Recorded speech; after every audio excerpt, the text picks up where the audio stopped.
Greetings, my fellow YouTubers and everyone out there who's watching. I'm Joel, aka the Big D of Big D's Entertainment Rankings and Reviews, back again with another vid in a series of films that came out ever since I had been born. I recently started 1990 yesterday, so now I'm in the 90s. Here we go with 1991. I have picked 12 movies.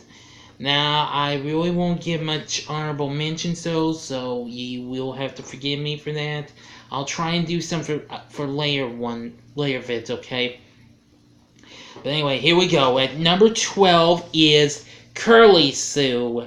Very underrated movie. It was written and directed by the late great John Hughes after he did Home Alone the previous year. The film stars Jim Belushi, Kelly Lynch, and Allison Porter. That's right, you heard me correctly. That's the Allison Porter who won in the 10th season of TV's The Voice a few years back.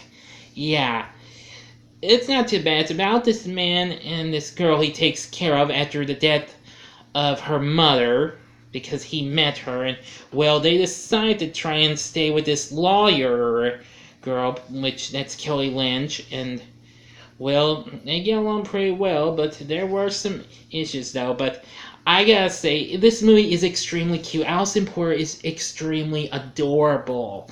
If you've never seen Curly Sue, I would recommend you check it out. It's really good. Next, at number 11 is The Doors, directed by Oliver Stone, and it stars Val Kilmer, Meg Ryan, and Kyle MacLachlan. And this is a film about the 60s band of the same name. I'm actually a big fan of The Doors. I like lots of their songs, like Light My Fire, People Are Strange, Riders on the Storm, and of course Hello, I Love You, which that's my absolute favorite of theirs. And this just shows the life of them, and most notably their frontman Jim Morrison and his companion Pam, who's played by Meg Ryan. Of course, we could see the others. I like the guys who played the rest of the band members. Kyle MacLachlan, who played their keyboards and organ player Ray Manzarek. I also like the guys who played Robbie Krieger, their guitarist, and drummer John Dinsmore. Yeah, it's not too bad. At least I got to learn some stuff of what they did. And, well, Jim's, going with taking drugs and getting involved into all that stuff, Yeah. Good movie. It is on Prime. If you've ever seen it, I'd recommend you watch it. You will absolutely enjoy it. Next, at 10 is Hot Shots, directed by Jim Abrahams. Yes, the same guy who directed the 1980 spoof Airplane. Now, this movie is a spoof as well. It spoofs some things, most notably Top Gun, plus a lot of other movies that came before or after this. No, wait, not after. Oops, sorry. Before, well, and what have you. Sorry, I got my words wrong. Forgive me for that. The movie stars Charlie Sheen along with John Cryer, who long before they both teamed up to do TV's 2.5 Men, and Cary Elwes. I have to say, I did see this a few months ago, or I think it was last year when I got to see it for the first time in a long time. I have to say, it's pretty darn funny. If you like Airplane, or maybe other spoofs that came before us, like The Naked Gun, which Abrahams also, although he was writer and executive producer for that one, though. And I think you'll love Hot Shots. You will not be disappointed by it. I'm sure of it. Next, at number 9 is Problem Child 2. Yeah, now I like this a little more than its predecessor. Michael Oliver is back as Redhead Mischief Maker Jr., and John Ray's back as his dad, Mr. Healy, Plus, Jack Warden returns as his dad, Big Ben. Of course, I should mention that John Rear's character is named Ben Healy. But he's referred to as Lil Ben by his dad. And Rear's real-life wife, Amy Yasbeck, is back in this. Although she plays a different character, though, unlike her character from the first movie. Now, I can't remember the name of the girl who's Junior's new competitor, a little blonde, mischievous girl named Trixie, who, believe me, is a major mischief maker. But believe me, wait you see what Junior does in this movie. He'll do real crazy things. Yeah. Like turn up the gas on a barbecue, or heck, even turn up the speed on a crazy ride fair thing where you ride in the air in these little black cart-like things. Oh, believe me, you will love it. Oh yeah, Gilbert Gottfried's back. Believe me, as the principal of the school Junior now goes to, I love it when Junior, he's like, ah!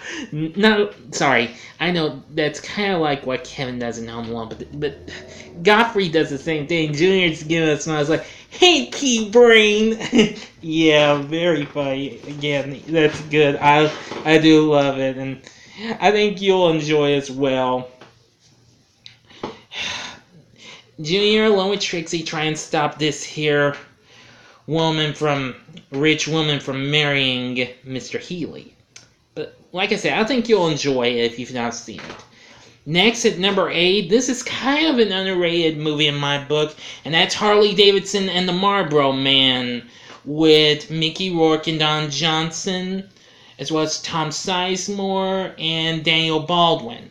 Now, these two dudes are awesome, and I love it. Don Johnson's great as Marlboro Man, especially when he does that 5 rules to play a game of pool for cash in the bar scene. That's a classic. Everything. If you've never actually seen it, check it out. I might review it sometime.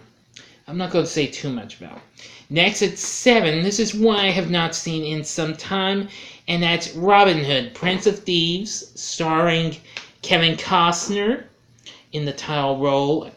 Now, I do remember some of the things. I do remember seeing all the sorts of the characters, like Sheriff of Nottingham and Maid Marian. And of course, I do like the main theme of music for the movie, which was Bryan Adams' song "Everything I Do It for You." It's a good movie, although I haven't seen it in a long time, but I do think it's a good movie. Next, at 6 is An American Tail, Fievel Goes West. Now, I do enjoy it close to the liking of the first movie. Fievel is still a great little guy, and the rest of the Moskowitz family's back. Tiger's back once again by Dom DeLuise, who once again does a great job. And we get to hear Jimmy Stewart, well, in one of his final movies, as he voices the character Wyatt Burp. Yeah. And Caterwall is great, is a pretty good villain. Pretty great too. I do think this is very fun and what have you. Alright, next at 5 is The Addams Family. Oh yes. Now, I did grow up watching the Addams Family TV show a little bit, but I never did much. But after the success of this movie, I started watching the Addams Family cartoon series from Hanna-Barbera. It was their second, although since I didn't see the first one that they did in the 70s. But anyway, I absolutely love the movie. Raul Julia's great as Gomez. I liked Angelica Houston as Morticia. Christopher Lloyd as Uncle Fester. And we had Christina Ricci as Wednesday. I liked the portrayals of the characters. Granny and Lurch and Pugsley. Of course, we saw Cousin Ed, who was actually played by, I forgot the guy's name, the guy who played Isaac in Children of the Corn. And the rest of the other characters are pretty good. I mean, we do get to hear that great theme song. Well, years later, I did get to watch the original series. I've seen every episode of the original series. I might talk about that in a future TV log. Still, Addams Family is very good. I hope to see the new animated movie that's coming up later on this October. I trust it's going to be good. Next, at number 4 is Hook, starring Robin Williams and Dustin Hoffman and Julia Roberts. Now, I like Robin Williams' portrayal as Peter, who is taken back to Neverland and learns that because he's a grown-up version of Peter Pan. And when his children are kidnapped by Captain Hook, that's Dustin Hoffman, of course, well, with the help of Tinkerbell, or Tink for short, played by Julia Roberts, she manages to help them learn to fly again, especially even with the help of the Lost Boys. I like the Lost Boys. Rufio is a great, leader of this group. I like Captain Hook. I like Mr. Smee. All those characters are great. It's a classic. I love that. I'm sure you've seen it too. But if you haven't, you should. Next, at 3, it's Teenage Mutant Ninja Turtles 2, The Secret of the Ooze. Now, I actually do like the portrayals of the Turtles this time around. Now, although we got a different actress to play April, and Casey Jones wasn't back in, so they got some other dude to take over. We got Shredder again, still good though, and Tatsu is back in it. But the big thing I like was seeing the Razor and Toka. Those were cool, monstrous characters. And especially seeing Vanilla Ice, who of course was recently big for Ice Ice Baby, making his cameo appearance and doing the ninja rap. Oh yeah, Master Splinter's back. Kevin Clash once again does his voice. And I always like the ending when he shows them their picture in the newspapers. It's like, give me 20 or 20 flips. And remember, go ninja, go! I made another funny! Yeah, just like he did in the first one. Loved it. And David Warner's in this. You might know him from The Omen or Titanic. Really great performance. Okay, but it's almost as good as the first one. Next at 2 is the original Beauty and the Beast from Disney. Now, of course, I've loved this movie for so long. I have seen the live-action remake, which I thought wasn't going to be good, but it turned out to be alright. I do love Belle. She's one of my favorite Disney princesses. The Beast, like him. Lumiere, Cogsworth, Mrs. Potts, Chip. They're all great characters.